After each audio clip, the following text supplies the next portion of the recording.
നമ്മളെല്ലാവരും കണ്ട ഒരു സംഭവമാണ് നടൻ ജയസൂര്യക്കെതിരെയുള്ള ഒരു അലിഗേഷൻ. അവർ കേട്ടപ്പോൾ തന്നെ നമ്മൾ ചിന്തിച്ചൊരു കാര്യമുണ്ട്.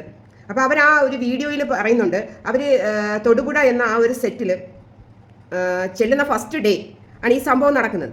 അപ്പോൾ അവരൊരു ഒഴിഞ്ഞ പ്രദേശത്താണ് ബാത്റൂം എന്നും പറയുന്നുണ്ട്. അപ്പോൾ അതിൻ്റെ സിറ്റുവേഷൻ വെച്ച് കേൾക്കുമ്പോൾ പോലും ഒരു പൊരുത്തക്കേട് ഉണ്ട്. അപ്പം ഇവർ ആദ്യമായിട്ടാണ് അവിടെ ചെന്നിരിക്കുന്നത്. അപ്പം അവർ ഒഴിഞ്ഞ സ്ഥലത്താണ് ബാത്റൂമിൽ പോയിരിക്കുന്നത്. അപ്പം ഇവർ പറയുന്നത് ബാക്കിലൂടെ ചെന്ന് കെട്ടിപ്പിടിച്ച് ഉമ്മ വെച്ചു എന്നുള്ളത്.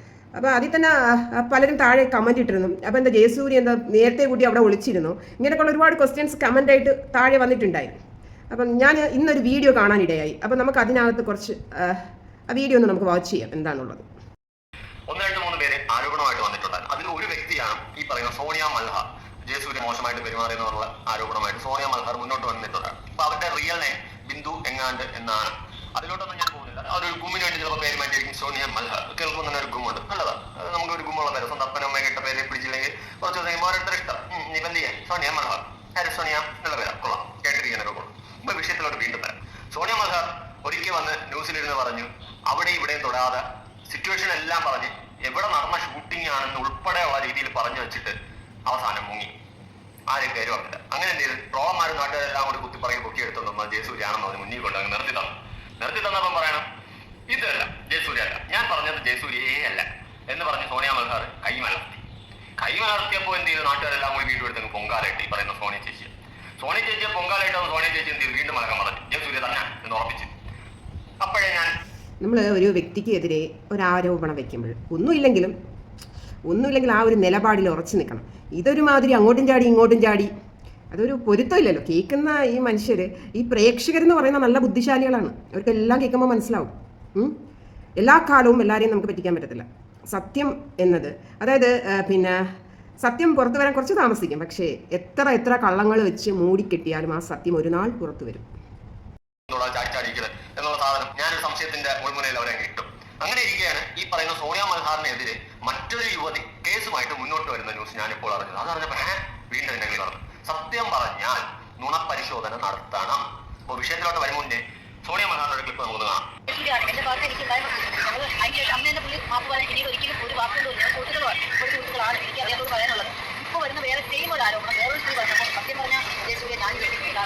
പക്ഷെ ഇതിൽ നമ്മളെ ചിന്തിപ്പിക്കുന്ന ഒരു കാര്യം എന്ന് വെച്ചാൽ, ഇപ്പോൾ ഇവർ ഇങ്ങനെ തെറ്റ് ചെയ്തു എന്ന് വന്ന് പറയുന്നു. പക്ഷേ ഇവിടെ ഫേസ്ബുക്ക് നോക്കുമ്പോൾ ഭയങ്കര രീതിയിൽ അദ്ദേഹത്തിനെ പ്രൊമോട്ട് ചെയ്യുന്ന കണക്കുള്ള പോസ്റ്റുകളാണ് കാണുന്നത്. ബർത്ത്ഡേ വിഷ് ചെയ്യുന്നു, അദ്ദേഹവുമായിട്ട് നിൽക്കുന്ന കുറേ സെൽഫി ഇടുന്നു. അപ്പം ഇങ്ങനെ ഒരു കാര്യം ചെയ്ത ഒരു വ്യക്തിയായിട്ട് പിന്നെ ഒരു ഫ്രണ്ട്ഷിപ്പ് മുന്നോട്ട് കൊണ്ടുപോകും? ഒരിക്കലും കൊണ്ടുപോകില്ല. അവിടെ തന്നെ ഒരു പൊരുത്തക്കേടുണ്ട്. അത് എന്റെ ഒരു വാക്ക് കേട്ടിട്ട് അതേ സാധനം വേറെ സ്ഥലം വെച്ച് അവർ തെറ്റായിട്ട് പറയുന്ന കാര്യം എനിക്ക് തോന്നില്ല. അത് തെളിയിക്കേണ്ടത് ജയസൂര്യാണ്. അതായത് എല്ലാം ഒരുപോലെയാണ്, ആ സാഹചര്യങ്ങളെല്ലാം ഒരുപോലെ. ഭയങ്കരമായിട്ടൊരു അപമാനമുണ്ട്. കാരണം എന്നോട് തെറ്റിയില്ലെങ്കിൽ അദ്ദേഹം എന്റെ സുഹൃത്ത് പ്രവർത്തനങ്ങൾക്ക് എല്ലാം ഒരു സഹോദരിക്കില്ല. പിന്നെ അന്ന് മാപ്പ് പറഞ്ഞു, പിന്നീട് ഒരു മെസ്സേജിൽ പോലും ഞങ്ങളെ വേറെ തരത്തിൽ ട്രീറ്റ് ചെയ്തിട്ടുണ്ട്. അതുകൊണ്ട് ആ റെസ്പെക്ട് ഞാൻ ചോദിച്ചു വെച്ച റെസ്പെക്ട് ഇപ്പോഴും കീപ്പ് ചെയ്തുകൊണ്ട് പോകാൻ. എന്തുകൊണ്ട് പിന്നെ ഇയാളുടെ പേര് പറയേണ്ടി വന്നെന്ന് വെച്ചാൽ, ഞാൻ 2 കോടി രൂപയ്ക്ക് എന്തോ ഒരു ഫെയിമിന് വേണ്ടി വന്ന് ഇപ്പോൾ ആളാകുമെന്ന് പറഞ്ഞ് എന്റെ ഫാമിലി വരെ അഫക്ട് ചെയ്യുന്ന ഒരു സിറ്റുവേഷനിൽ എനിക്ക് ആ പേര് റിവീൽ ചെയ്യേണ്ടി വന്നതാണ്. റിവീൽ ചെയ്യുമ്പോൾ സ്വാഭാവികമായിട്ടും ഒന്നും സംഭവിക്കാൻ പോണില്ല. ചേച്ചിക്ക് വീണ്ടും കുറച്ച് ഹൈപ്പിട്ട് ചേച്ചി ഹൈപ്പിന് വേണ്ടിയിട്ടാണ് വന്ന് ഈ ഒരു അലിഗേഷൻ വച്ചതെന്നൊന്നും ഞാൻ പറയത്തില്ല. അത് പോസിബിലിറ്റിയിൽ നിൽക്കുന്ന, ചോദ്യചിഹ്നത്തിൽ നിൽക്കുന്ന ഒരു കേസാണ്. പക്ഷേ ചേച്ചി മനസ്സിലാക്കേണ്ട ഒരു കാര്യം, വന്ന് 1-1.5 ന്യൂസ് ചാനലുകളെല്ലാം വന്നിരുന്നിട്ട് അങ്ങൊന്നും തൊടാതെ കാര്യം പറഞ്ഞു. അതാണ് നാട്ടുകാർ കുത്തിപ്പൊക്കിക്കൊണ്ട് ആളെ കൊണ്ട് മുന്നിട്ടോ ചേച്ചി മാറ്റി പറഞ്ഞപ്പോൾ ചേച്ചിക്ക് കയറി. അപ്പൊ ചേച്ചിക്ക് മനസ്സിലായപ്പോ ഇത് ശരിയാവൂല, ഉള്ളതാണ് പേര് അതിനെ സമ്മതിച്ച് അത് തന്നെ അങ്ങ് പറഞ്ഞു. ചേച്ചി സമ്മതിക്കുകയും ചെയ്ത് പറയുകയും ചെയ്തു. അടുത്ത അതേ അനുഭവത്തിലൂടെ നമ്മുടെ മറ്റേ ചേച്ചി മിനു മുന്നിൽ അവർ മുന്നോട്ട് വന്നു. അപ്പൊ അവർ മുന്നോട്ട് വന്നതിന്റെ സെയിം സിറ്റുവേഷൻ ആണെന്ന് അങ്ങ് തൊടാതെ വീണ്ടും സംഭവങ്ങൾ വീണ്ടും വേറെ രീതിയിലൊക്കെ പോയി. വീണ്ടും ആരോപണങ്ങൾ വന്നുകൊണ്ടിരുന്നു. അപ്പൊ ചേച്ചി വീണ്ടും മുന്നോട്ട് വന്ന് സപ്പോർട്ടായിട്ട് വന്നിട്ട് ചേച്ചി എടുത്തെടുത്ത് പറയുന്നുണ്ട്, പണ്ട് അങ്ങനെ അനുഭവം ഉണ്ടായെങ്കിൽ പിന്നെ സുഹൃത്തായത്. ഞാനൊരു കാര്യം ചോദിക്കട്ടെ, ഇമാതിരി മോശം അനുഭവം ഉണ്ടായെങ്കിൽ ജീവിതത്തിൽ പിടിച്ച് സുഹൃത്താക്കാൻ തോന്നിയല്ലോ ചേച്ചിക്ക്? അതിനൊരു കുതിരപ്പാവം തന്നെ ഇരിക്കട്ടെ. അടുത്ത വിഷയത്തിലോട്ട് വരാം. ചേച്ചി അപ്പോൾ ഇത്രയും കേസും കാര്യങ്ങളായിട്ടൊക്കെ ചേച്ചി മുന്നോട്ട് പോകാൻ തുടങ്ങിയപ്പോൾ ചേച്ചിക്കെതിരെ ഡൽഹി മലയാളി മാനേജിംഗ് ട്രസ്റ്റ് ആയ രമ എന്ന് പറയുന്ന ലേഡി ഈ പറയുന്ന സോണിയ ചേച്ചിക്കെതിരെ, സോണി ചേച്ചിയെ കുറിച്ചിട്ട് ഒരുപാട് അലിഗേഷൻസ് വെച്ചുകൊണ്ട് ഈ ചേച്ചി മുന്നോട്ട് വന്നിട്ടുണ്ട്. ഇപ്പൊ ജയസൂര്യക്കെതിരെ സോണി ചേച്ചി വച്ച കുറെ ആരോപണമല്ലേ, കുറെ അലിഗേഷൻസ് അല്ലേ വച്ചിട്ടുള്ളൂ. അതുപോലെ സോണി ചേച്ചിക്കെതിരെ വേറെ കുറെ അലിഗേഷൻസ് വെച്ചുകൊണ്ട് രമ ചേച്ചിയും വന്നിട്ടുണ്ട്. നമുക്ക് അതൊന്ന് കണ്ടുനോക്കാം. ജയസൂര്യനെ എന്താ പറയുക, ദുൽഖർ സൽമാനെ ഒക്കെ ഇങ്ങനെ പറഞ്ഞുകൊണ്ടിരിക്കുന്നു. അവൾക്ക് ഇത് പറയാനുള്ള എന്ത് യോഗ്യതയാണുള്ളത്? നിരവധി ഇമ്മോറൽ ട്രാഫിക് ഇമ്മോറൽ ആക്ടിവിറ്റീസിനെ നിരവധി തവണ എൻ്റെ ഒരു സുഹൃത്ത് ഡിവൈഎസ്പിക്കാർ നാളെ നിരവധി തവണ ഇവളെ അറസ്റ്റ് ചെയ്ത് ഉപദേശിച്ച് വിട്ടിട്ടുള്ളതാണ്. ഇവള് ഒരു 4-5 വർഷം ഒരു മുസ്ലിം ആയ ഒരു ഷാൻ സലീം എന്ന് പറയുന്ന ഒരു പയ്യൻ്റെ കൂടെ ഇവള് താമസിച്ചുകൊണ്ടിരിക്കുമായിരുന്നു. ലാസ്റ്റ് അവൻ്റെ കല്യാണം വന്നപ്പോഴത്തേക്ക് അവനെ ഭീഷണിപ്പെടുത്തുകയും അവനെ ബുദ്ധിമുട്ടിക്കുകയും ചെയ്തു. ഞാനും ആ കേസിൽ അവൻ എന്നെ വിളിച്ചു പറഞ്ഞു, ഞാനും ആ കേസിൽ ഇടപെട്ടിരുന്നതാണ്. ഇവൾക്ക് എന്ത് യോഗ്യതയാണുള്ളത്? ദുൽഖർ സൽമാൻ ഇങ്ങനെ കേസിലുണ്ടായിട്ടുണ്ടെങ്കിൽ കുമ്പളെന്ന് പറയുന്ന ചിതറ എന്ന് പറയുന്ന ഒരു സ്ഥലത്തുള്ളതാണ്. ഞാനും ആ ഭാഗത്തുള്ള ഒരാളാണ്. ഞാൻ വർഷങ്ങളായി ഡൽഹിയാണ്. ഇവിടെ ഇന്നലെ ഡൽഹി ആസ്ഥാനമാക്കി ഇപ്പോൾ ഇന്നൊരു ഓഫീസൊക്കെ തുറന്നു. ഇവൾക്ക് ഒരു ജോലിയില്ല.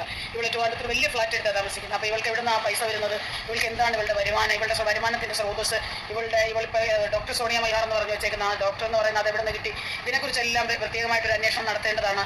കാരണം പെണ്ണിന് മാത്രം നിയമം ഉള്ളതുകൊണ്ട് എന്തും അതിനിടയ്ക്ക് പറഞ്ഞ് എങ്ങനെയും ജനശ്രദ്ധ പിടിച്ചു പറ്റുക, എന്നിട്ട് അവരിൽ നിന്ന് എന്തെങ്കിലും ചില്ലറ വാങ്ങിക്കുക, അതാണ് ഇവളുടെ ഉദ്ദേശം. അല്ലാതെ ഇവൾക്ക് യാതൊരു തരത്തിലുള്ള ഡിഗ്രിയോ അങ്ങനെ ഒരു വൃത്തിയോ ഉള്ള ഒരു സ്ത്രീയല്ല ഇവൾക്ക്. അടിപൊളി. നമ്മളെ രമ ചേച്ചി നല്ല ഒന്നാം തരം അലിഗേഷൻസുമായിട്ടാണ് രമ ചേച്ചി മുന്നോട്ട് വന്നിട്ടുള്ളത്. ഞാൻ പണ്ടും പിന്നെ പല വീഡിയോസിലും പറഞ്ഞിട്ടുണ്ട്, നമ്മൾ ഒരു വിഷയത്തിൽ ചർച്ച ചെയ്യാൻ ഇറങ്ങിയിട്ട് അല്ലെങ്കിൽ റിയാക്ഷൻ വീഡിയോ എന്ന് പറയുന്ന സാധനത്തിലോട്ട് ഇറങ്ങുമ്പോഴോ അല്ലെങ്കിൽ നമുക്ക് ഇങ്ങനെ ഒരു പ്രശ്നം പണ്ടുണ്ടായിട്ടുണ്ട് ഇതുപോലെ ഒരു അലിഗേഷനുമായിട്ട് മുന്നോട്ട് ഇറങ്ങുമ്പോഴും നമ്മൾ ചിന്തിക്കേണ്ട ഒരു കാര്യം, അല്ലെങ്കിൽ നമ്മൾ ഫസ്റ്റ് ക്ലിയർ ചെയ്യുന്ന ഒരു കാര്യം എന്ന് വെച്ച് കഴിഞ്ഞാൽ നമ്മുടെ ബാക്ക്ഗ്രൗണ്ട്, നമ്മൾ നേരത്തെ എന്തായിരുന്നു, എങ്ങനെയായിരുന്നു, നമ്മൾ നീറ്റായിരുന്നു, അതൊക്കെ നമ്മൾ ക്ലിയർ ആവണം. ക്ലിയർ ആക്കിയതിന് ശേഷം മാത്രമേ ഇമാതിരി പരിപാടിയൊക്കെ നമ്മൾ നിൽക്കാൻ പാടുള്ളൂ. ഇതുപോലെ ഓരോ അലിഗേഷൻസ് നമ്മൾ മറ്റൊരാളുടെ നെഞ്ചത്ത് അടിച്ചേൽപ്പിക്കുമ്പോൾ നമ്മൾ ചിന്തിക്കേണ്ട മറ്റൊരു കാര്യം, നമ്മുടെ ബാക്ക്ഗ്രൗണ്ട് പൊക്കി തോണ്ടിക്കൊണ്ട് വരാൻ ആൾക്കാരുണ്ടാവും. അതുകൊണ്ട് ഇതാ കുറെ അലിഗേഷൻസ് അവരോട് നിരത്തിയിട്ടുണ്ട്. സോണി ചേച്ചി ജയസൂര്യക്കെതിരെ നിരത്തിയ അലിഗേഷൻസ് പോലെ അത് വഴിക്ക് എത്തുന്നു. എനിക്കൊരു എത്തും പിടി കിട്ടുള്ളത് ശരിയായിട്ടുള്ള കാര്യമില്ല. നിങ്ങൾക്കൊരു പിടി കിട്ടുന്ന ആ സ്ത്രീ എന്തായാലും പിന്നെ പറഞ്ഞ മോശമല്ല. അങ്ങനെ പറഞ്ഞത് തെറ്റാണെങ്കിൽ തീർച്ചയായിട്ടും ഇപ്പോൾ ഞാൻ പറയുന്നത് തെറ്റാണെങ്കിൽ എൻ്റെ പേരിൽ ഈ സോണിയ മൽഹാറിലെ ഇവളെ പേര് ബിന്ദു എന്നാണ്. ഇവളെ പേര് പോലും മാറ്റിയിട്ടാണ് നടക്കുന്നത്. ഇവളെ പേര് ബിന്ദു. അപ്പോൾ ഈ ബിന്ദുവിന് വേണമെങ്കിൽ എൻ്റെ പേര് കേസ് കൊടുക്കാം. എനിക്ക് വളരെ കൃത്യമായിട്ട് എൻ്റെ കയ്യിൽ രേഖകളുണ്ട്. ആർക്ക് വേണമെങ്കിലും എന്നെ സമീപിക്കാം. തീർച്ചയായിട്ടും ഞാൻ ഇത് കോടതിയിൽ മൂവ് ചെയ്യാൻ തന്നെയാണ് തീരുമാനിച്ചേക്കുന്നത്. കാരണം എല്ലാ കാലത്തും ആണുങ്ങൾക്ക് നിയമമില്ല, എല്ലാ കാലത്തും പെണ്ണുങ്ങളും ഒന്ന് വിളിച്ചു പറയുന്നതെല്ലാം ശരിയെന്ന് പറയുക. പിന്നെ ജയസൂര്യ, ദുൽഖർ സൽമാൻ അവരൊക്കെ കൂടിയിരിക്കുന്ന നല്ല സുന്ദരിമാരായ പെണ്ണുങ്ങളാണ്. അപ്പം അതും കളഞ്ഞിട്ട് ഇവളെ പോലെ അതുപോലെ 54 വയസ്സായ ഒരു സ്ത്രീ വന്ന് ചെറിയ ചെറുക്കന്മാരെ കുറിച്ച് ഇങ്ങനെ പറയുന്നത് അത് അങ്ങനെ അംഗീകരിച്ചു കൊടുക്കാൻ പറ്റില്ല. ഒരു സാമൂഹ്യ ഇവിടെ രമേശ് ചേച്ചി പറഞ്ഞ കാര്യം ക്ലിയർ ആണ്. കാരണം അവരുടെ കയ്യിൽ തെളിവും കാര്യങ്ങളും ഉണ്ടെന്നാണ് പറയുന്നത്. അവർ അതുമായിട്ട് കോടതിയിലോട്ട് മുന്നോട്ട് പോകും. നല്ല കാര്യം, അങ്ങനെ ആയിരിക്കണം. സത്യം പറഞ്ഞാൽ ഈ അലിഗേഷൻസ് ഓരോ നടന്മാർക്കെതിരെ അലിഗേഷൻസുമായിട്ട് വന്നവരെ നുണപരിശോധന ഇരുത്തണം. അത് തന്നെയാണ് ഇവിടെ ഏറ്റവും വലിയൊരു തെളിവിന് വിധേയമാകും. ഉറപ്പായിട്ട് 100% നുണപരിശോധന എന്ന് പറയുന്ന സാധനം എടുക്കണം. എങ്കിലേ ഇതിൽ കുറച്ചൊക്കെ ഒന്ന് കളി എനിക്കിപ്പോ അത് ആവശ്യമാണെന്ന് എനിക്ക് പേഴ്സണലി തോന്നുന്നു. ഇവരൊക്കെ കുട്ടികളൊക്കെ ഉള്ളവരാണ്. അവരൊക്കെ കുടുംബം പല വഴി നഷ്ടമാണ്. ഇവർക്ക് എന്ന് പറഞ്ഞ കുടുംബം ഇവിടെ ആദ്യം ഒന്ന് കെട്ടി, പിന്നെ ഒന്ന് കെട്ടി, പിന്നെ ഇപ്പം ത്രൂ ഔട്ട് ഇങ്ങനെ കെട്ടലാണ് ഇവളുടെ പരിപാടി.